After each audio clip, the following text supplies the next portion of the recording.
আমাদের যে আশা ভরসা ছিল কিছুদিন আগেও ডক্টর মোহাম্মদ ইউনূসকে নিয়ে আমরা অসাধারণ কিছু করতে যাচ্ছি, সত্যি করে বলেন তো বুকে হাত দিয়ে, 1 বছর আগে 5ই আগস্ট পট পরিবর্তনের পর ডক্টর মোহাম্মদ ইউনূস ক্ষমতা গ্রহণের সাথে সাথে যে ধরনের আশায় মানুষ বুক বেঁধেছিল, এখন সেই আশা ভরসাটা আছে? গত 1 বছরে কি দেখলাম আমরা? রাজনৈতিক ঐক্য না, সেটাও দেখলাম না। শেখ হাসিনাকে বিতাড়িত করার পর ধারণা করা হয়েছিল বাংলাদেশে মনে সব অশান্তি দূর হয়ে গেছে, কি অসাধারণ রাজনৈতিক ঐক্য হবে। কই, কিছুদিন পরে যারা হাসিনা বিরোধী আন্দোলন সংগ্রাম করলো তাদের মধ্যেই বিভাজন, তাদের মধ্যেই বিভক্তি, তাদের মধ্যেই বলা হলো একটা অংশকে ভারতের দোসর, ভারতের দালাল, আধিপত্যবাদের দোসর, মূলত আওয়ামী লীগের দোসর হিসাবে বিভক্তির রাজনীতি শুরু করা হলো। এবং সেই সঙ্গে একটার পর একটা মব, সেই মব এমন অবস্থা, রাজনৈতিক মব, সামাজিক মব, ধর্মীয় মব, মানুষ সন্ত্রস্ত হলো। কি হচ্ছে? চুরি, ডাকাতি, রাহাজানি, অর্থনৈতিক পরিস্থিতির অগ্রগতি। অথচ অদ্ভুত ব্যাপার, প্রবাসীরা কিন্তু রেমিটেন্স পাঠিয়ে যাচ্ছে, তারপরেও অর্থনীতি জেগে উঠছে না। টাকার অবমূল্যায়ন হচ্ছে, দিনকে দিন পড়ে যাচ্ছে, ডলারের দাম আকাশচুম্বী হচ্ছে। কোন রকমের ঠেকনা দিয়ে আছে, কিন্তু ঠেকনা দেওয়াটা তো আর এমন না যে আমরা উন্নতির দিকে যাচ্ছি, আসলে আমরা অবনতির দিকে যাচ্ছি। মানুষ 6 মাসের মধ্যে হতাশ। যারা নেতৃত্ব দিল তারাও ক্ষমতার অংশীদার হয়ে গেল, অথবা ক্ষমতা পাওয়ার জন্য লাফালাফি দৌড়াদৌড়ি শুরু করল।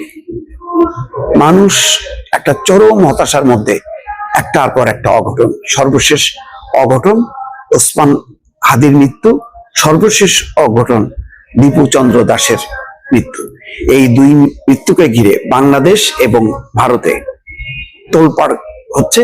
কারা তোলপাড় করছে? দুই অংশেই দেখবেন উগ্রবাদী চরমপন্থীরা। অথচ ওসমান হাদি সারা দেশের মানুষের মন জয় করেছিল। সারা দেশের মানুষ শোক করবে, কিন্তু সেই শোককে কুপিয়ে অর্ধেক করা হলো। যারা শোক করছে, প্রতিবাদ করছে, তাদেরকে বলা হচ্ছে না, তুমি শোক করতে পারো না, তুমি তো ভারতীয় আধিপত্যবাদ, তুমি তো আওয়ামী দোসর। এবং একযোগে দেখেন প্রথম আলো, ডেইলি স্টার, ছায়ানট, সেই সঙ্গে ধ্বংসস্তূপে পরিণত হওয়া সেই 32 নম্বরে যে উল্লাস, এই কি উল্লাস! রাজশাহীতে বুলডোজার দিয়ে ভাঙছে, সেই ভাঙা কার্যালয় আবার ভাঙছে আওয়ামী লীগের। অর্থাৎ এমন একটা পরিবেশ তৈরি করা হলো যে আওয়ামী লীগ আর ভারতীয় আধিপত্যবাদ হিসেবে চিহ্নিত করা হলো ছায়ানট, উদীচী, ডেইলি স্টার এবং প্রথম আলো। চক্রান্ত, ষড়যন্ত্র কিন্তু পরিষ্কার। কারণ এইরকম একটা পরিবেশ পরিস্থিতি তৈরি না করলে জোয়ার তৈরি করা যায় না। জোয়ার তৈরি করা না হলে ক্ষমতায় যাওয়া যায় না। ফলে ক্ষমতায় আসার জন্য চক্রান্ত, ষড়যন্ত্র চলতে থাকলো। সরকারের, জানি না, সরকারের ভেতরেও একটা অংশ এটা মদদ দিতে শুরু করলো। এবং এইটা ত্বরান্বিত হলো যখন তারেক রহমানের বাংলাদেশে আসার সময় ঘোষণা করা হলো। খেয়াল করেন, বিএনপি সময় মতো, একেবারে যেদিন ওসমান হাদি মৃত্যু হলো ওই দিনই তারা বুঝতে পেরেছে যে বাংলাদেশ নিয়ে একটা ষড়যন্ত্র হচ্ছে, বাংলাদেশ নিয়ে একটা চক্রান্ত হচ্ছে। এবং সেই দিন রাত 9:30টার সময় বিএনপি অ্যানাউন্স করলেন যে তারেক রহমান আসছেন, 25 তারিখে আসবেন তিনি। এবং ঠিক সেই অনুযায়ী তারপরও প্রচার যে না, তিনি আসছেন না, তিনি আসলে 1-2 দিনের জন্য আসবেন, তিনি তো ভোটারই না। নানা অপপ্রচারে জাতিকে বিভ্রান্ত করা হলো এবং নৈরাজ্যের দিকে ঠেলে দিল। অথচ প্রমাণ হয়ে গেল যে তারেক রহমানের এত দীর্ঘ অনুপস্থিতি সত্ত্বেও এমন কোন নেতৃত্ব বাংলাদেশে দেখা গেল না যে নেতৃত্ব জাতিকে ঐক্যবদ্ধ করবে। বলেন, কোন নেতা আমরা পেলাম? তারেক রহমান তো কালকে আসবে। আপনি 25-এ এই যে ডিসেম্বর থেকে শুরু করে এর আগের বছরের যেই 5ই আগস্ট ধরেন, সময়টা গণনা করেন, 1 বছরের বেশি সময় পরও একটা নেতা পাওয়া গেল না যার নেতৃত্বে জাতি ঐক্যবদ্ধ হবে। ডক্টর ইউনূস আশার আলো জ্বালিয়েও কেন যেন ধূপ করে নিভে গেল। দেখা গেল যে তিনি রেগুলার সরকারের মতন দৌড়ে বেড়াচ্ছেন, এই এই দেশে ওই দেশে সম্বর্ধনা পাচ্ছেন, মনে হচ্ছে যেন কিছুই না, একটা স্বাভাবিক একটা সময়।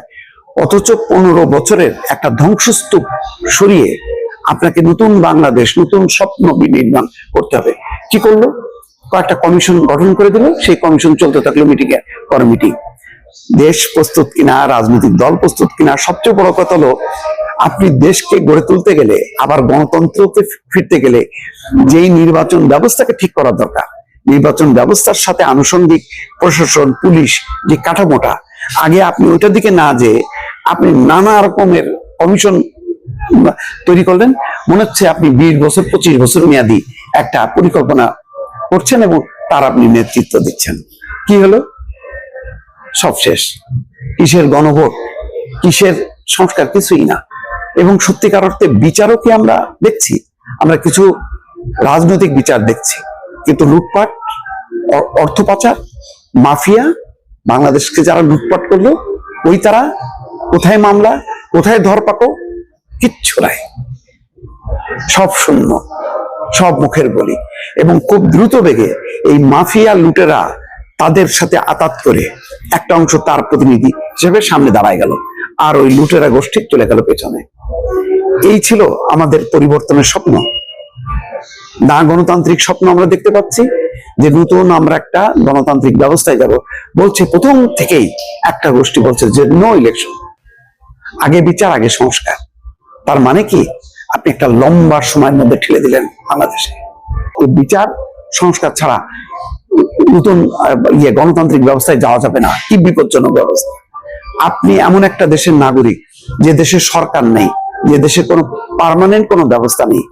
আমরা এইভাবে চলছি, এইভাবে চলে না। সেই কারণে আজকে আমার মনে হচ্ছে তারেক রহমান হচ্ছেন এমন একজন ব্যক্তি হিসেবে আবির্ভূত হয়েছেন যিনি সময়ের সাহসী সন্তান। আজকে তারেক রহমানের সফলতা একটা অনিবার্য হয়ে গেছে। যদি তিনি ব্যর্থ হন তাহলে মনে হচ্ছে আমাদের গণতন্ত্র ব্যর্থ হবে, আমাদের রাজনীতি ব্যর্থ হবে, আমাদের স্বপ্ন ব্যর্থ হবে, আমাদের পরিবর্তনের আকাঙ্ক্ষা ব্যর্থ হবে। সুতরাং এখন কিন্তু আশা ভরসার জায়গা কিন্তু তারেক রহমানকে ঘিরে এবং তারেক রহমানের আগমনকে ঘিরে। এই কারণে এক ধরনের উৎসব, এক ধরনের আনন্দ। জানি না এই উৎসব আনন্দকে যদি সঠিক খাতে বিএনপি প্রভাবিত করতে পারবে কিনা।